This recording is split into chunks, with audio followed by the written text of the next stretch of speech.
Hey guys, so it's been another week. My voice is gonna kind of change over time. I think I'm gonna catch a cold, or it's just the weather is not doing its best for me. um, yeah. So I'm gonna cut to the chase. The weekly updates is gonna be very short because it was one of the most unproductive weeks I've had in a very long time. It's one of those really bad weeks where everything's frustrating, everything's exhausting, and every project that I did work on just opened another. It was very exhausting, but there is a bright side. That just means this week is going to be a lot better than last. So there's a way of looking at it. But it does give me an opportunity to also kind of talk about my home situation, home renovations, more specifically in flipping houses. Um, some of you in my last video have seen, or last videos, have seen renovations and kind of like me now in renovation clothing and buying me like drywall that needs to be spackled and whatever. Just a lot of unfinished work. And you kind of see me working on it. Kind of. Big if. Kind of.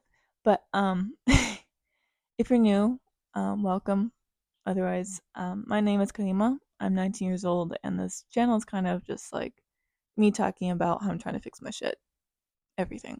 My life. Just kind of not happy with it. But other than that, yeah. So let's start from the beginning. When I was younger, I was cyber schooled. And it's just a fancy way of saying online schooling, which I know a lot of people are more familiar with now that COVID hit. This I was doing before COVID hit. It was not a lot of people knew existed, and it was honestly just like public school but online. They would send me school supplies, books, through the mail system, like packages, and I would have teachers online that were super supportive, and I would have classmates who were also super friendly because a lot of them were bullied, and that's kind of explanation. And the reason why I was cyber schooled was because my parents wanted to travel a lot, so I could travel around the world and also uh, be homeschooled, cyber schooled. And that meant I could also do my classes from anywhere. And these were optional classes, so sometimes I could show up, sometimes I wouldn't. And as long as I did the homework, they were a okay. And another reason was because my parents believed in independent thinking and independent learning. So this was a way of being very independent in everything I did. And this has also like allowed me to not do any sports. Growing up, I did dancing and I'm a horrible dancer. Like I could be qualified for a circus, but anything else not really. Like you don't want me dancing at a party. Um and but other than that, I couldn't really do anything. So I still had to be physically active somehow. So we did house renovations as like a little side income sort of thing. So I would grow up learning how to, you know, put up beams and build extensions to houses and patios, as well as like the basics as building a door frame and putting up drywall, spackling, painting, um, and also a little bit of piping, though that was more my dad's expertise, as well as electric work. I knew a little, but not really anything. I know how to connect the wires without starting a fire, because that's good for me. Um, but it wasn't all like that simple either.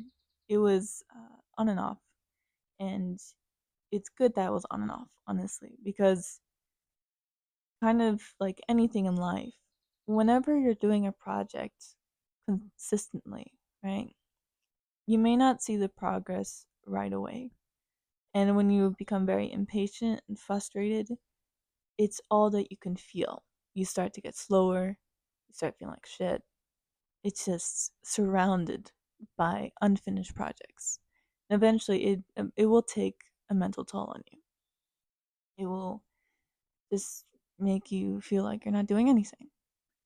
The only time that we could like really see the progress was from photos or people coming over. We had friends or family coming over, and they would say, "Oh my God, look how great you did." We did a shit job. They were just being friendly, but they would be like looking around and saying, "Oh, you did so much. You did such a great job," and yada yada yada.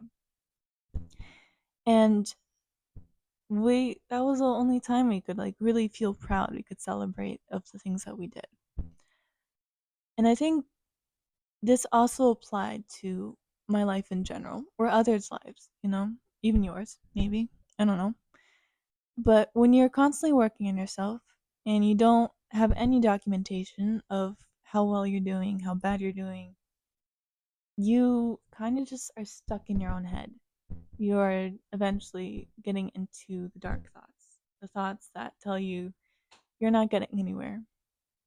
And no matter what you do, it's going to be another unfinished project and you're not going to be able to enjoy it, and so on and so forth. There's nothing I can really say to that except just document it. Document all of it. It's not really why I'm doing YouTube videos, but no way, this is my way of documenting as well. The progress of who I used to be and who I am now and everything. Um, there's also other forms. There are, of course, videos, but there are also photos. Like I kind of mentioned just earlier, photos of whenever we did renovate the house, before and afters. Um, they are still horrible photos, but it still works. It does a trick. If you don't want to do photos, you can do recordings, like voice recordings. If you don't want to do voice recordings, you prefer writing, then journal it. You know, um, there's so many ways of keeping track of what you do. If you don't, it's really hard to remind yourself of how much you've grown in such a short time, and your thoughts will get to you.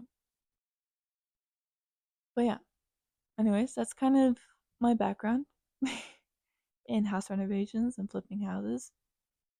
Um, and just for those who are more curious about how we did it, was that we just found a house that was being recently gutted, and we looked on like Zillow, which is like a real estate page for those who are not from the States, and we looked up and we saw the cheap price. We went in and we evaluated if we could do it or not, if we could add anything to it, if the area fits or not, for us as well as future tenants. If the area is going to shit, then you might not want to purchase that house, but it also means it can also go back up. You just have to do your research. And then we got a bank loan, and we did some paperwork and we got the house. It was not that complicated. It just the part that gets tricky and very complicated is understanding how much you want to put into the house. Like there were so many projects that we didn't even know that needed to be done before we bought the house. And then once we got the house and started working on it, we looked at this and like, oh shit, we have to do this and do that. And then we thought, what would be cool? We could also do this, and that's would add value. And then we added that as a project, and we just took longer. Also, I recommend doing it a lot with a lot more people. We are only four, and I'm pretty weak, but my brother's strong, so is my dad, and my mom's also very weak. So in that sense, hauling like drywall through a house, you might want more people and stronger people. Yeah. Anyways, no update really, but I hope this kind of clarified about flipping houses and maybe a new perspective. Anyways, uh enjoy your day, and I'll see you guys next week. Bye.